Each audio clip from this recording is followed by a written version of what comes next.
الله أكبر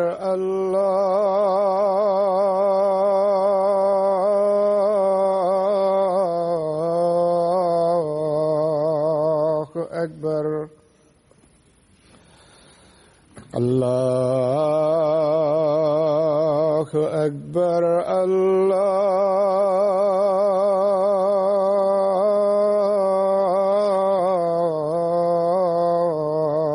الله أكبر أشهد أن لا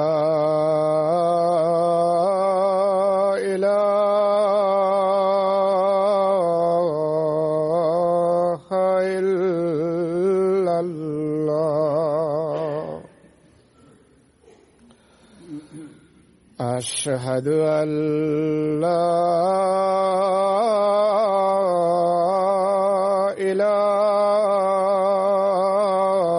إله إلا الله أشهد أن محمدًا رسول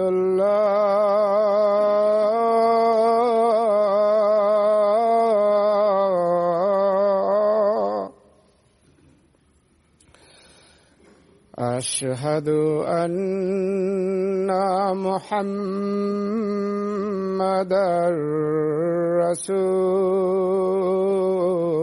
رسول الله حي على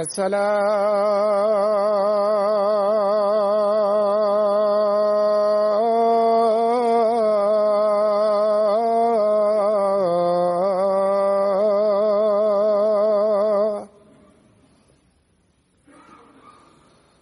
حي على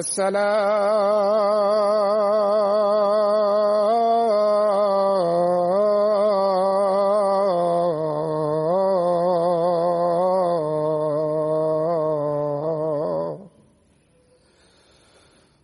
حي على الفلاح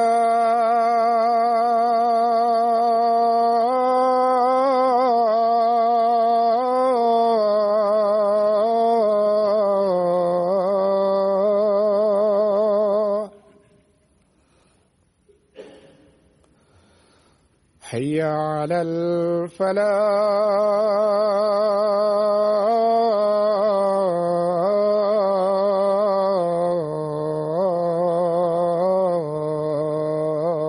الفلاح الله أكبر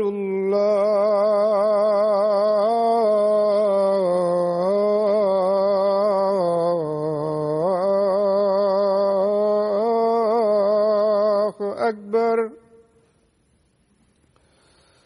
لا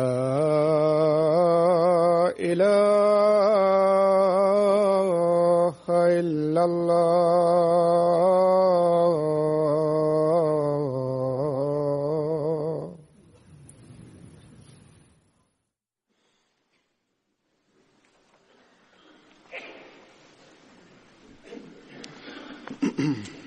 السلام عليكم ورحمة الله.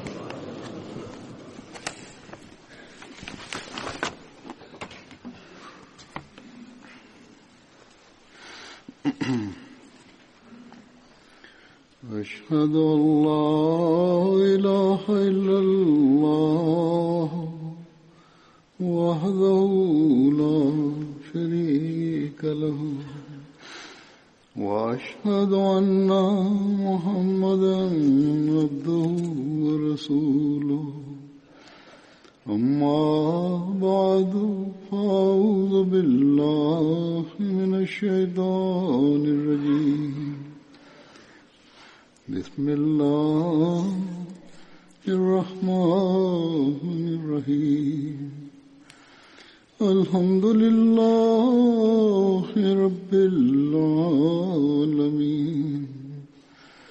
الرحمن الرحيم مالك يوم الدين إياك نعبد وإياك نستعين اهدنا الصراط المستقيم صراط الذين أنعمت عليهم غير المغضوب عليهم ولا الضالين.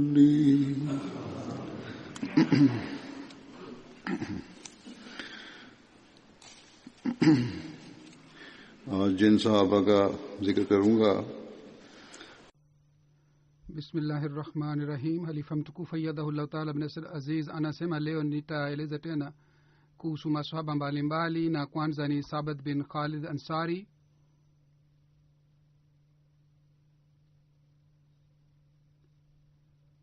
Alikuwa kutoka katika kabila la Bani Najjar.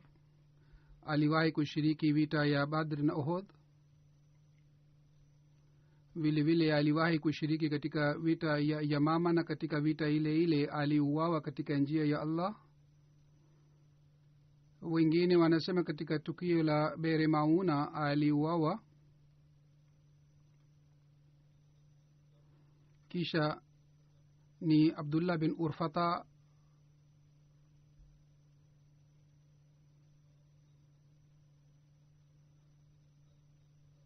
Yeye pamoja na Jafar bin Abi Talib alihamia Habsha. Na katika riwaya Abdullah bin Mas'ud imeelezwa kwamba Mtume sallallahu alaihi wa alihi wasallam alitutuma upande wa Najashi, na sisi tulikuwa watu takriban 80.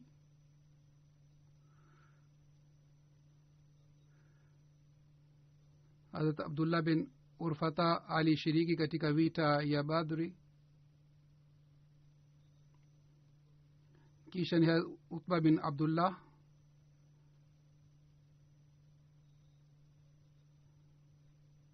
Mama yake alikuwa naitwa Busra binte Zaid. Alishiriki katika Badri na Uhud. Kisha ni Hazrat Qais bin Abi Sasa, alikuwa sahaba Ansari. Baba yake alikuwa naitwa Amr bin Zaid, lakini alikuwa mashuhuri kwa lakabu ya Abu Sasa. Na mama yake alikuwa Shaba binti Asim.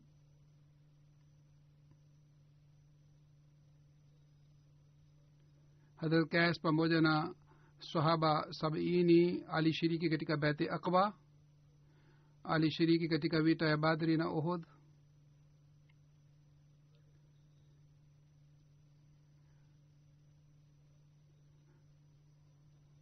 Wakati Mtume sallam alipoondoka kwa ajili ya kufanya Badri pamoja na maswahaba zake, Mtume sallam alisimama sehemu fulani, na watoto wadogo ambao waliondoka pamoja na Mtume sallam, watoto wale wadogo walirudishwa Madina. Kisha Mtume sallam akawaambia maswahaba zake kwamba walete maji kutoka Jahe Sukia. Mtume sallam akanywa maji. Baadaye Mtume sallam akaswali swala karima nyumba za Sukia. Wakati wa kuondoka kutoka sehemu ya Sukia, Mtume sallallahu alaihi wa alihi wasallam akamwambia Qais bin Sasa ahisabu Waislamu wote. Na yeye aliteuliwa kuwa kiongozi juu ya maji.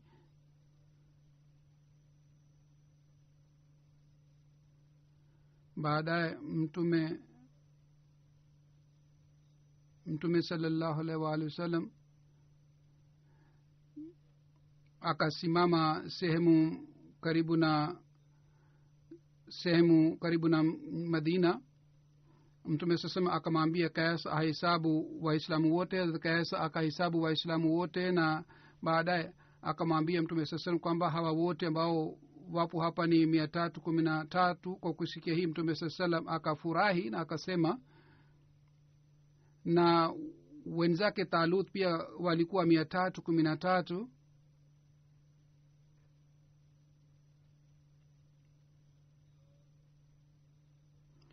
kuhusu sukia imeelezwa maelezo zaidi kwamba ilikuwa kilomita 2 kutoka Madina. Hadha Khalad anasema Mtume sallallahu alaihi wasallam akabadilisha jina la Saika na akampa jina Sukia.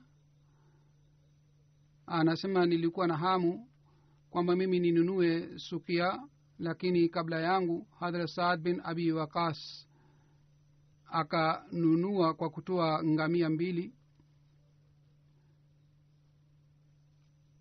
na wengine wanasema alilipa dirham 280. Kwa kulipa hii alinunua sehemu hii. Mtume sasema alipoelezwa kuhusu tukio hili, Mtume sasema akasema kwamba bei hii ni nzuri sana.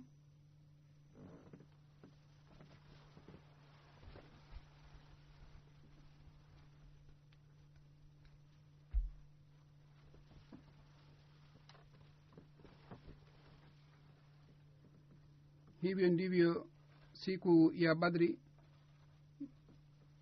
Mtume sallallahu alaihi wasallam alimteua kuwa kiongozi wa Saka, yani watu wale ambao wanaachwa nyuma kwa ajili ya kuangalia vifaa huko nyuma. Siku moja alimwambia Mtume sallallahu alaihi wasallam kwamba ya Rasulullah sallallahu alaihi wasallam, kwa muda gani mimi nisome Qur'ani nzima? Mtume sallallahu alaihi wasallam akasema usome katika usiku 15.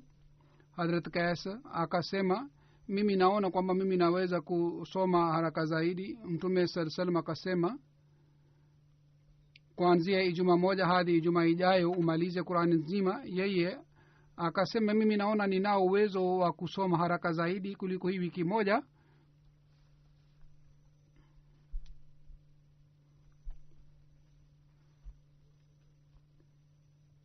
Kwa hiyo yeye kwa muda mrefu aliendelea kusoma hivi, lakini wakati alipozeheka wakati ule akaanza kufunga kitambaa juu ya macho yake na akaanza kusoma katika wiki 2. Wakati ule alikuwa akisema kwamba lao ningekubali aliyosema Mtume sallallahu alaihi wasallam kwamba nimalize Qur'an katika wiki 2.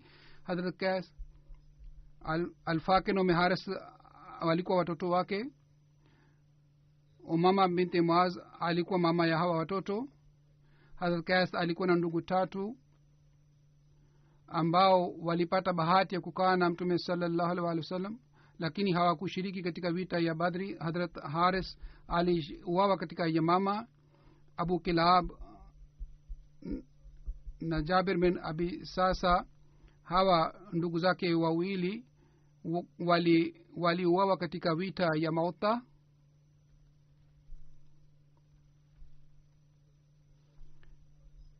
Kisha ni Ubaida bin Haris, sahaba mwingine wa Mtume sallallahu alaihi wasallam, alikuwa kutoka katika Banu Muttalib, alikuwa jamaa wa Mtume sallallahu alaihi wasallam, alikuwa kutoka katika kabila la Banu Muttalib. Lakabu yake ilikuwa Abu Haris, na wengine wanasema Abu Muawiya ilikuwa lakabu yake. Mama yake alikuwa anaitwa Sukhaila.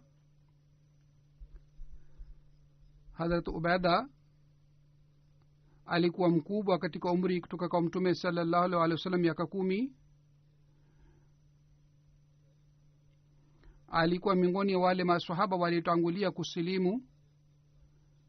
Kabla ya kuingia katika nyumba ya Dar Arkam, yeye aliwahi kusilimu. Hadrat Abu Ubaida, Abu Salama bin Abdullah Asadi na Abdullah bin Arkam Makhdumi na Usman bin Maz'un, hawa ni wote ambao walisilimu pamoja.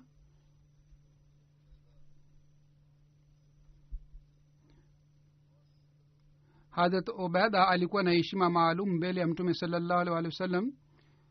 Hadrat Ubaida bin Haris alisilimu mwanzoni, alikuwa miongoni mwa viongozi wa Abd Manaf. Hadrat Ubaida bin Haris pamoja na Hussein bin Haris, hawa ni ndugu zake wawili. Pamoja na hawa ndugu wawili alihamia Madina, na pamoja nao alikuwa Mista bin Sasa. kabla ya safiri waliamua kwamba watasimama katika bonde fulani, lakini Mistah akabaki nyuma kwa sababu aliumwa na nyoka. Walipata taarifa kwamba Mistah ameumwa na nyoka, kwa hiyo wakarudi nyuma. baadaye wakahamia Madina na wakakaa kwa Abdurrahman bin Salama.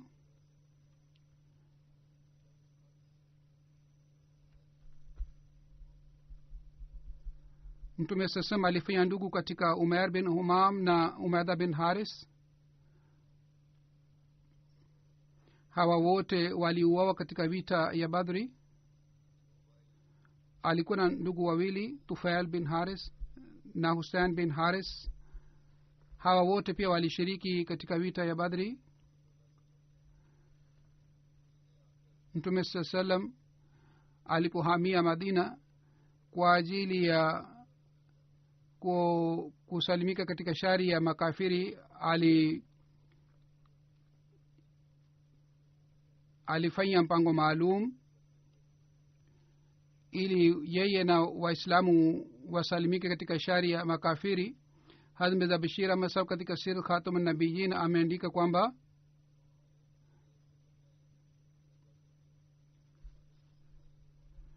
Mtume sasema alipotuma masahaba katika chini ya uongozi wa Ubaida bin Haris, walipambana na Abu Jahel.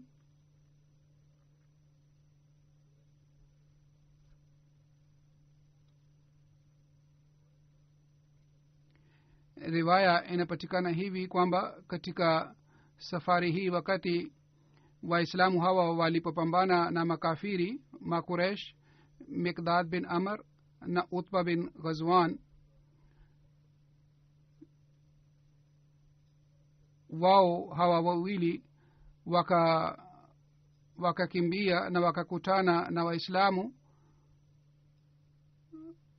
na hawa wote walikuwa Waislamu. Kwa hiyo walipata nafasi ya kutoka pamoja na makafiri, kwa hiyo wakaungana na Waislamu.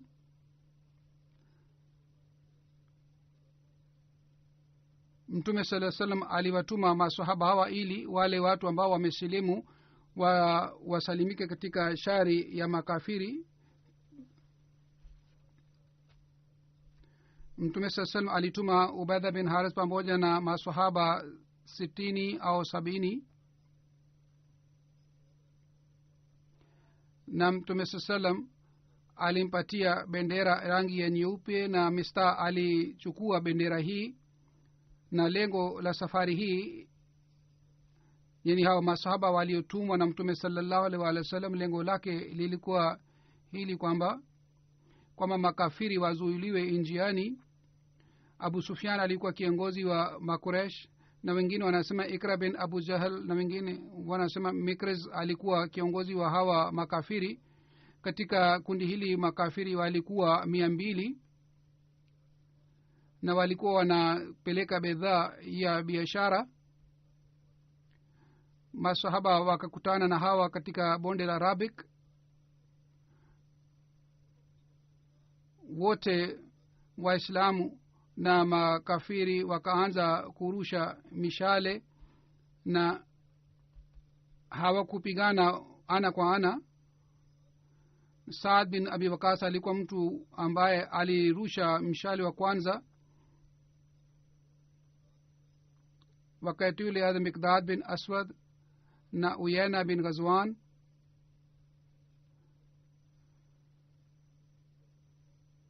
Utba bin Ghazwan wakatoka katika washirikina na wakaungana na Waislamu, kwa sababu waliwahi kusilimu lakini walikuwa hawezi kutoka Makka. Kwa hiyo wakapata nafasi ya kukutana na Waislamu.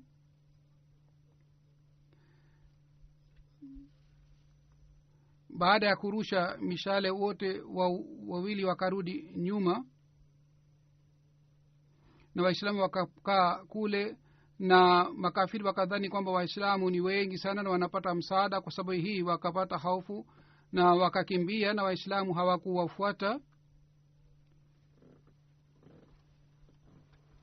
Yani wao hawakupigana ana kwa ana, walirusha mishale tu na mikuki, na baadaye makafiri waliporudi nyuma na walipokimbia waislamu pia wakarudi madina. Hazrat Mirza bashir ahmad saheb ameandika kwamba baada ya kurudi kutoka ghazwa Hodan katika Rabiul Awwal,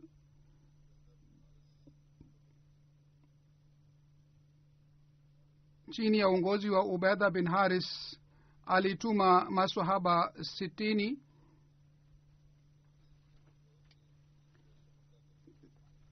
Lengo la kutuma hawa maswahaba lilikuwa hili kwamba wakafiri wa Quraysh wazuiliwe katika mashambulio.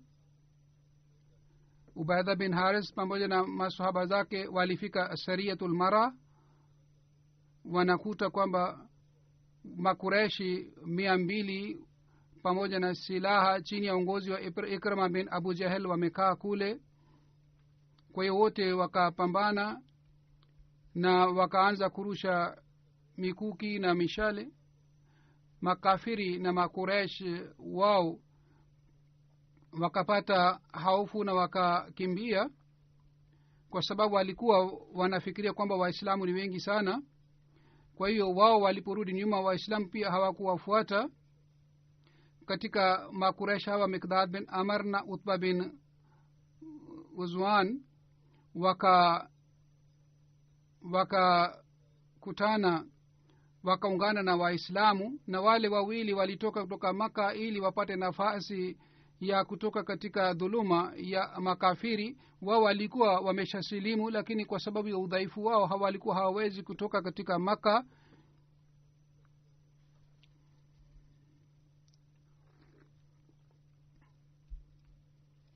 Huenda hawa makafiri kwa kuona hali hii walirudi nyuma na walikimbia.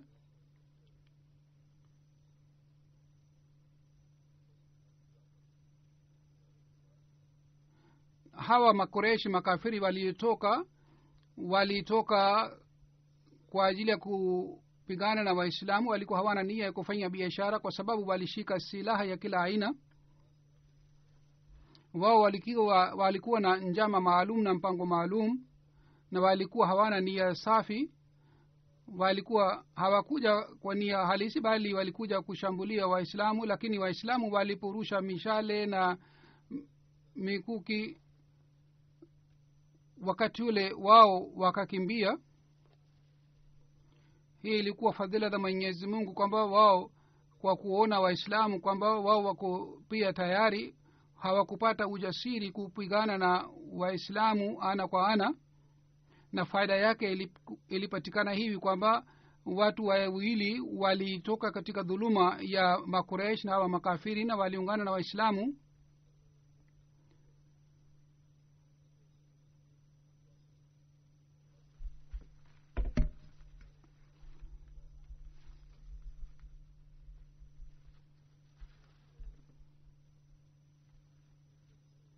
Hazrat Ali radhiyallahu ta'ala anhu anasimulia, hazane khasmane niktasamu fi rabbihim ni aya iliyoshuka kuhusu Hazrat Ubaida na kuhusu Walid bin Utba.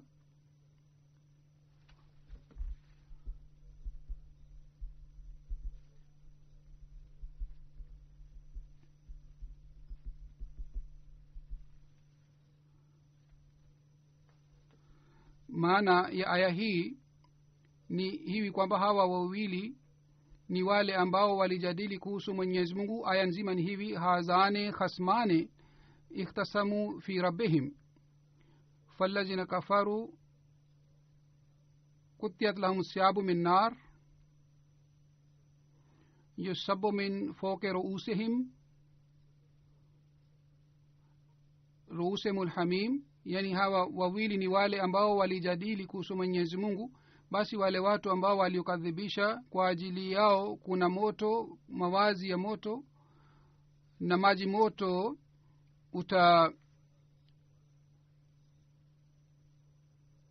utawekwa juu ya vichwa vyao. Katika Sirat Ibn Hisham maelezo yake yamepatikana hivi kwamba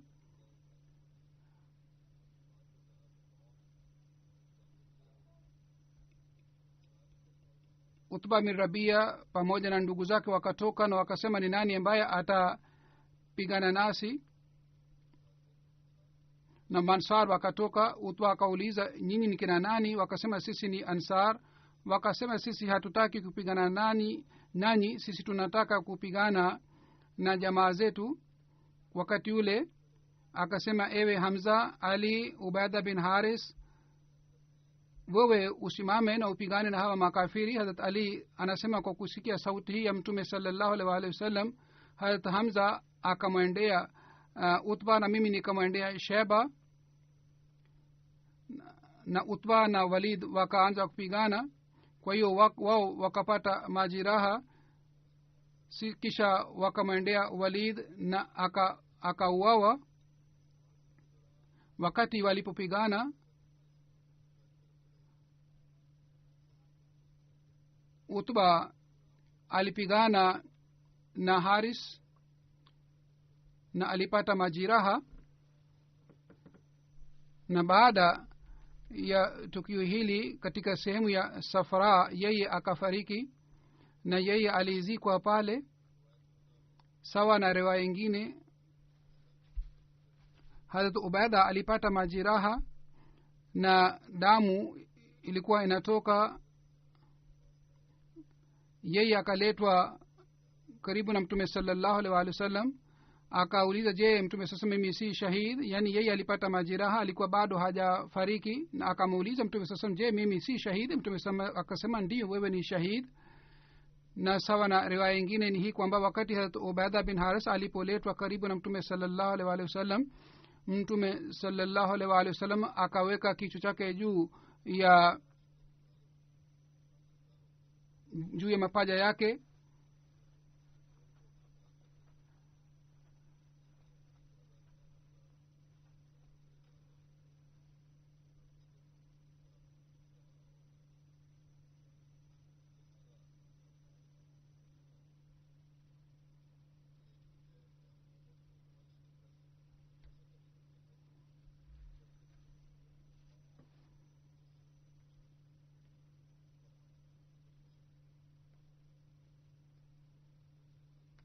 wakati ule huyu sahaba akasema kwamba sisi hatuwezi kumwacha mtume saa salam. Wakati Hazrat Ubaida alipofariki, umri wake ulikuwa miaka 63. Hazur anasema, baada ya kueleza kuhusu masahaba hawa kadhaa,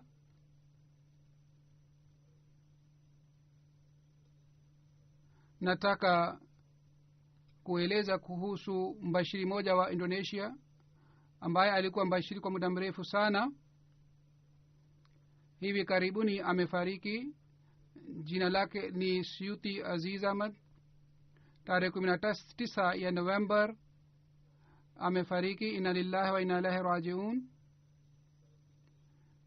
Bana Suyuti sahib alikuwa na maradhi ya moyo na alitumwa Rabu kwa ajili ya kupata matibabu katika Tahirat Institute. Alifanyiwa upasuaji. Baada ya upasuaji tarehe 19 November yeye alifariki. Ameacha mke, watoto wa kiume 2 na wajukuu 10. Watoto 6 katika hawa ni wakfe nao. Suyuti Aziz saheb alizaliwa tarehe 17 August 1944.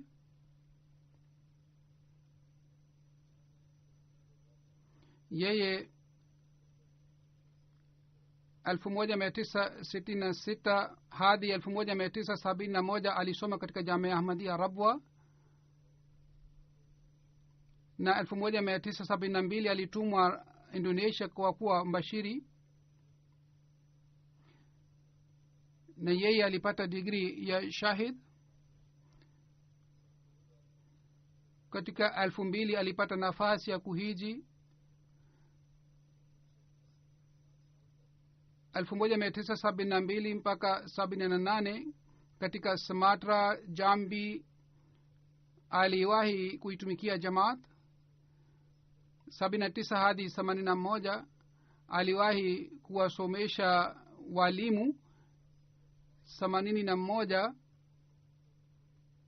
alitumwa katika jumuiya fulani kwa kuwa mbashiri. 82 tena akateuliwa kuwa director, naibu director katika chuo na 1975 aliwahi kuwa principal wa jamia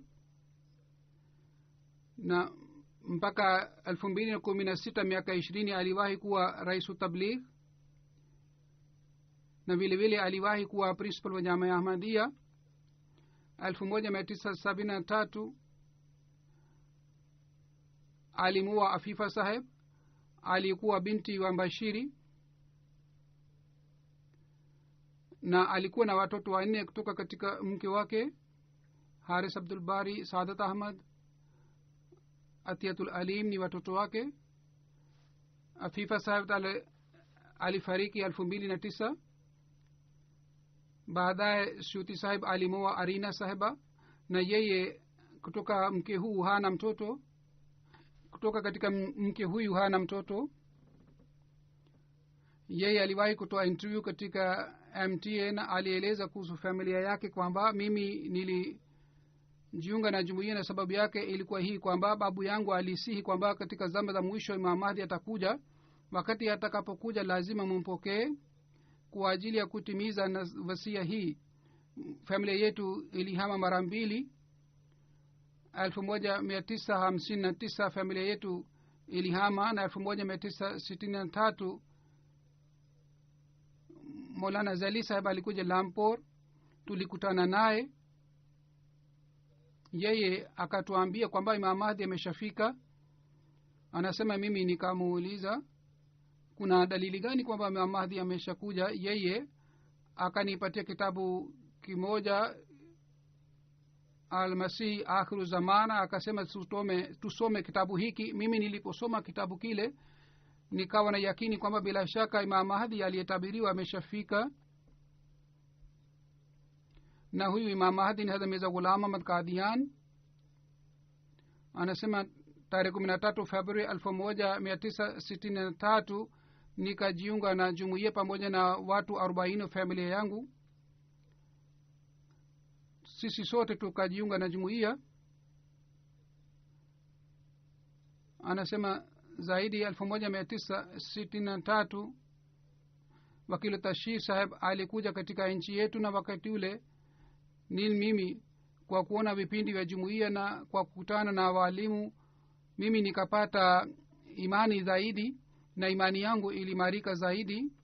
Kisha kuhusu kujiunga na jamia, anasema 1963 Maulana Abu Bakar Ayub saheb alikuwa mbashiri wa Samatra. Alitumwa kwa ajili ya malezi ya wanajumuiya katika kijiji chetu.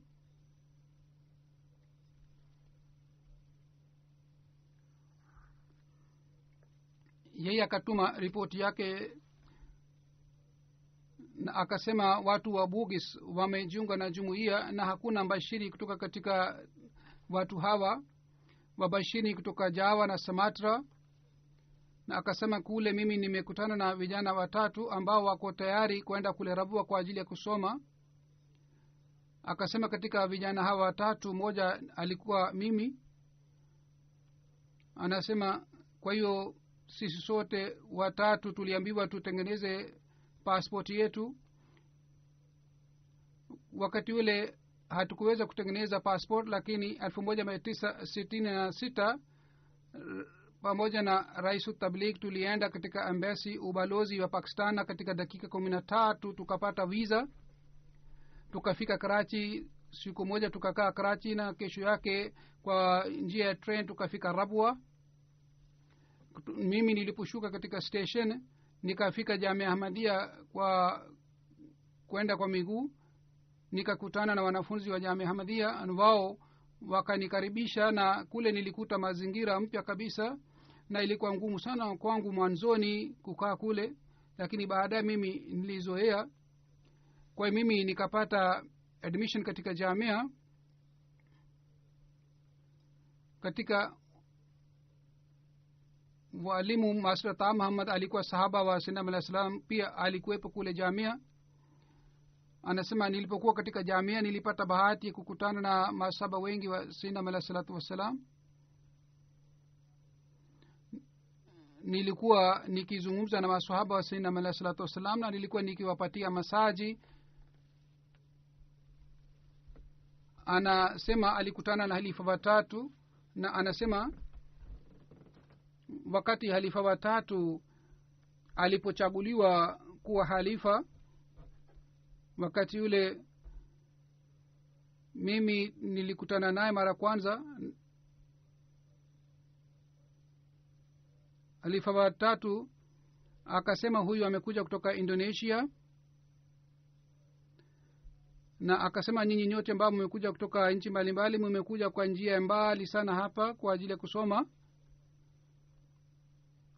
Anasema sisi tuliendelea kupata baraka kutoka katika nuru ya halifa watatu. Kwa hiyo kwa sababu ya hii matatizo yote yaliondoka, na yoyote aliyosema halifa watatu kwamba ukipata shida yote unatakiwa uje kwangu. Anasema mimi nilipokuwa karibu kuondoka na kuja Indonesia, nilienda kukutana na halifa watatu.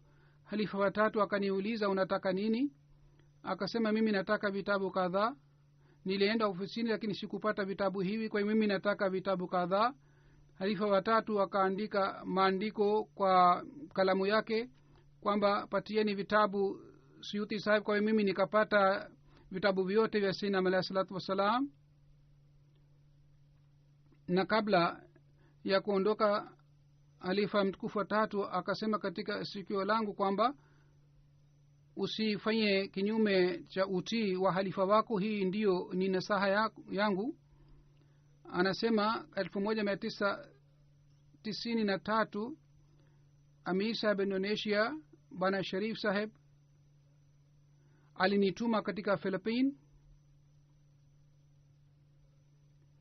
na akasema hii ndiyo ni amri ya huzur kwamba uende Philippines, ni amri ya halifa wanne.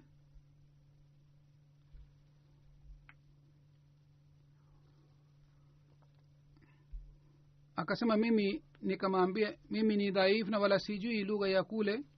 Akasema mimi nakutegemea, unaweza kufanya kazi vizuri, kwa hivyo hii ndiyo ni amri yako. Anasema ikiwa hii ni amri yako mimi lazima nitaenda. kwa hivyo mimi nikaenda kule Philippines katika mission house.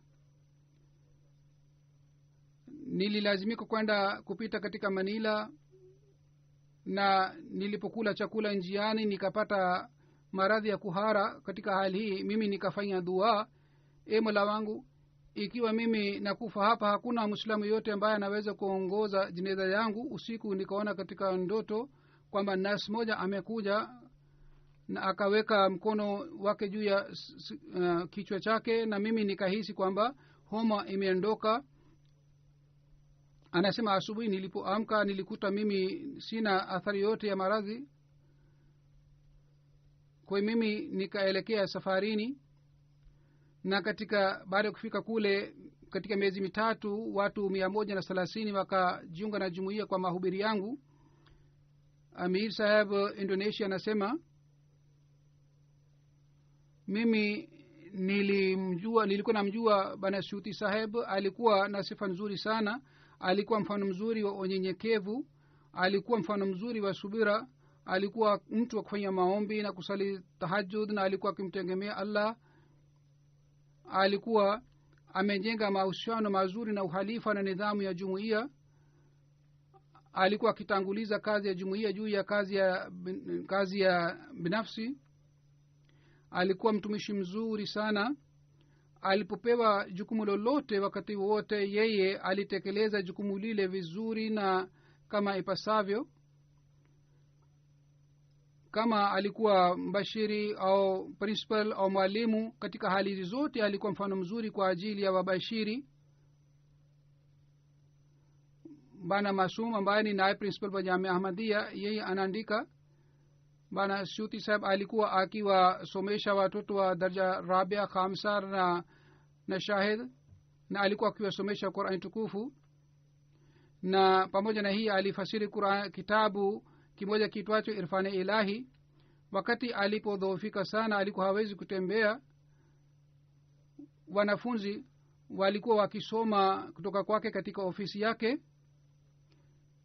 kabla ya kuondoka kwenda Rabwa tarehe 8 ya November aliwasomesha wanafunzi wake. alikuwa akisema kwamba jamia sasa imekuwa mpaka Shahid, kwa hiyo sasa nyinyi mnatakiwa mutekeleze matamanio yote ya halifa mtukufu na musome vizuri. Binti yake moja Bi Mardia anaandika, baba yangu alitoa maisha yake yote wakfu na alitumia maisha yake yote katika huduma ya jumuiya.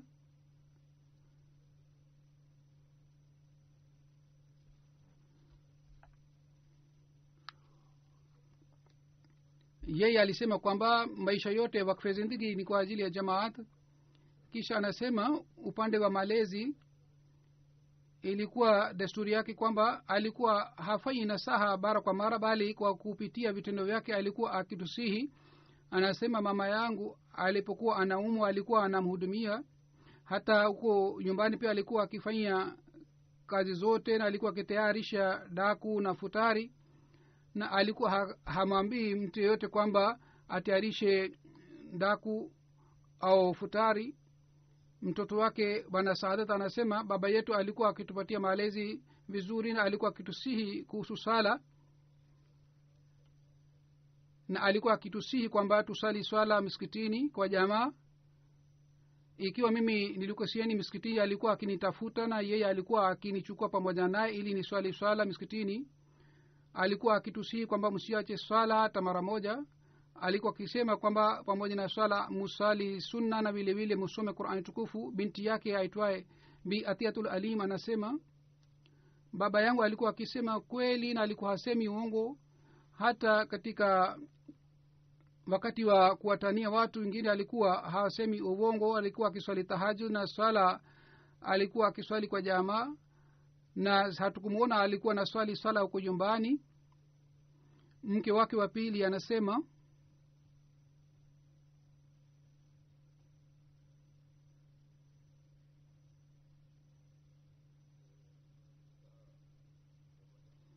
marehemu kabla ya kwenda Rabwa akasema kwamba warithi wangu ni uhalifa na uhai wangu na mauti yangu ni kwa ajili ya jamaat. Alikuja Germany mwaka huu wakati wa jalsa salana. Alikuwa anaumwa, lakini akasema anataka kukutana na halifa. Kwa hiyo ingawa alikuwa anaumwa, lakini akaja jalsa salana ya Germany na yeye alikutana nami, na hii ilikuwa mulakati yake ya mwisho kwa sababu yeye alikutana nami huko Germany. Huyu mke wake wa pili anasema alikuwa mume mzuri sana. Yeye alikuwa hajali kuhusu afya yake katika huduma ya jumuiya, alikuwa akitanguliza huduma ya jumuiya. Mtoto mkwe wa Suti Saheb Bana Zaki anasema 2005 tulipopata taarifa kwamba maadui watashambulia mission house yetu, khudam waliambiwa waje kwa ajili ya ulinzi. Anasema mimi pia nilikuwa pale. Bana Suti Saheb alikuwa rais wa tabligh, na nilimkuta kwamba yeye alikuwa haogopi, bali kwa ushujaa sana. Nusu ya usiku alikuwa akikutana na khudam, na alikuwa akiwapatia hamu ya kujitolea, na alikuwa akisema kwamba mimi ni wakfe zindagi, yeyote nafanya chini ya maagizo ya halifa na chini ya nasaha za halifa. 2017 alipata stroke na alikuwa hawezi kuongea vizuri, lakini licha ya kuwa na hali hii aliendelea kusoma vitabu, na alikuwa akifanya juhudi kwamba aende Jamia Ahmadiyya na wasomeshe wanafunzi huko. Bana Ahmad Sahib ambaye ni katibu mahubiri anasema alikuwa akiwashukuru watu ambao walikuwa wakitoa ushauri, na wakati alipokuwa akipata shida yoyote katika kazi yake alikuwa akichukua ushauri kutoka wengine. Bana Ahmad Nur Mbashiri anasema marehemu alikuwa akiishi maisha ya kawaida, ingawa alikuwa mkubwa, lakini alikuwa akifanya kazi kwa bidii sana kama kijana anafanya kazi. Mimi nakumbuka nasaha yake moja, alisema kwamba umsiende kinyume na ridhaa ya Mwenyezi Mungu, muombe kwa Mungu. Mungu anakubali maombi ya watu wake. Wakati mimi nilipokwenda kujiunga na Jamia Ahmadiyya, marehemu alinisihi akasema kwamba usiache wakfu yake na yeyote ambaye anaacha wakfu basi anapata hasara kubwa sana. Aliposema maneno haya alikuwa analia.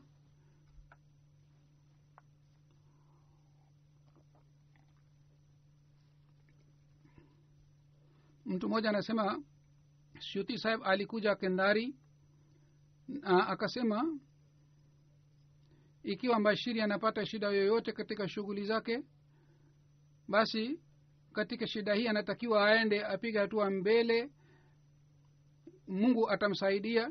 Lakini kama yeye anapata shutuma kwa sababu ya udhaifu wa nafsi na kwa sababu ya makosa yake, basi katika hali anatakiwa arekebishe hali yake.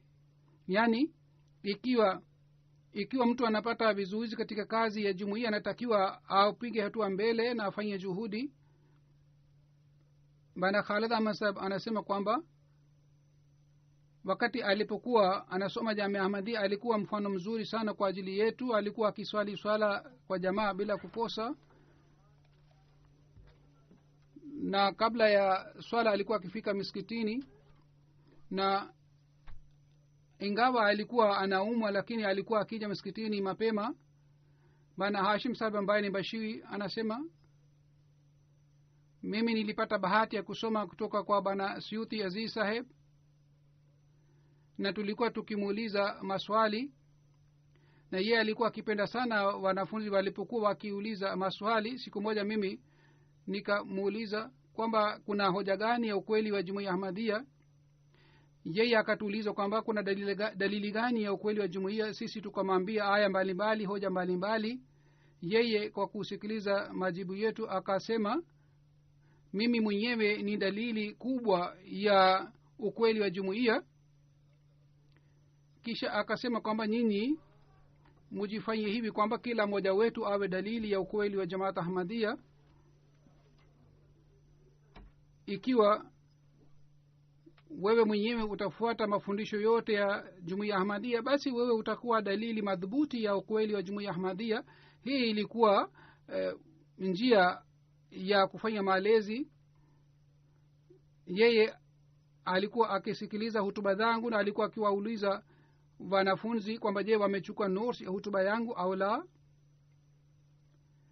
na alikuwa akichunguza kwamba je, wanafunzi wameelewa ujumbe wa halifa au la, na alikuwa akiwasiwa watii halifa. Mbashiri mwingine anaandika kwamba Bana Suyuti Sahib alikuwa mbashiri mzuri sana. Siku moja alinisihi, baada ya kutoa wakfu maisha hutakiwi ughafilike. Ikiwa unaghafilika basi ni sawa sawa na kujiondoa katika jamaat. Wakati alipokuwa anasema maneno haya, machozi yalikuwa yanatoka katika macho yake. Bana Ismail Sahib ambaye ni Bashiri anaandika, nilienda kukutana naye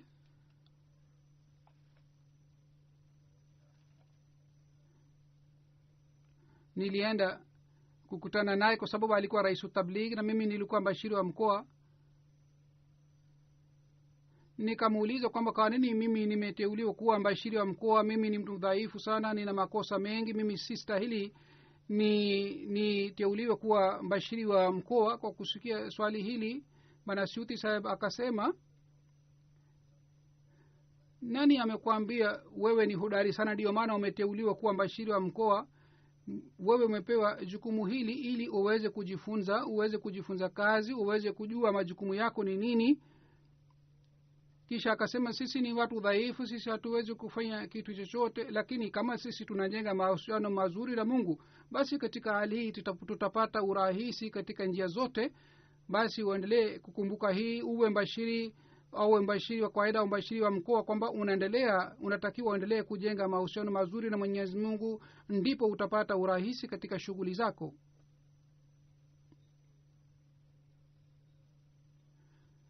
Khan Nur Sahib ambaye ni general manager wa MTA anasema, nilikuwa na shida fulani nikamwomba aniombee. Hakunijibu wakati ule, lakini baadaye nilikutana naye. Nilipokutana naye akasema, wewe umeniandikia nikuombee, je wewe pia unafanya dua? Na alisema kwamba inatakiwa mtu afanye hivi. Na wakati yule alikuwa analia na machozi yalikuwa yanatoka katika macho yake. Hivyo ndio wakati wote watu walipokuwa wakieleza kuhusu halifa alikuwa akianza kulia. Marehemu kwa fadhila za Mwenyezi Mungu alikuwa Musi, alifariki huko Rabwa. maiti yake ililetwa Indonesia tarehe 24. alizikwa katika makbara Musian. wanajumuiya wengi walishiriki katika jeneza yake. Huzur anasema Mwenyezi Mungu apandishe madaraja yake na ampatie sehemu katika Jannatul Firdaus, na Mwenyezi Mungu awajalie subira familia yake na watoto wake waweze kufuata nyayo zake. Amin.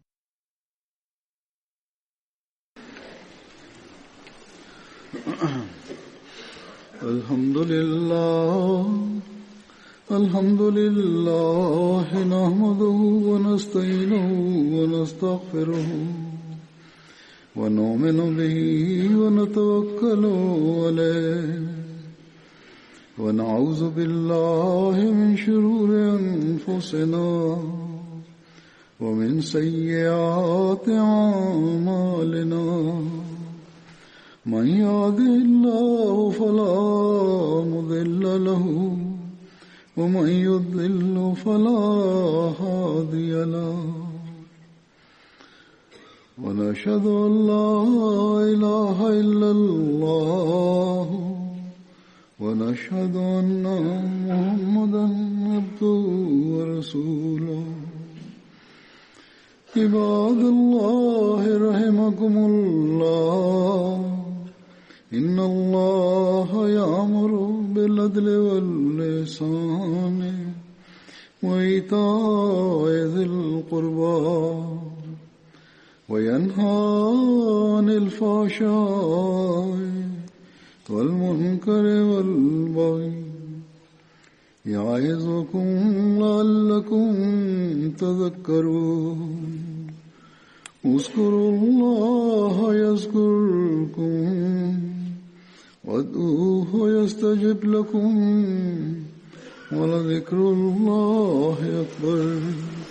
नमाजों के बाद में जनाजा गायब भी पढ़ाऊंगा.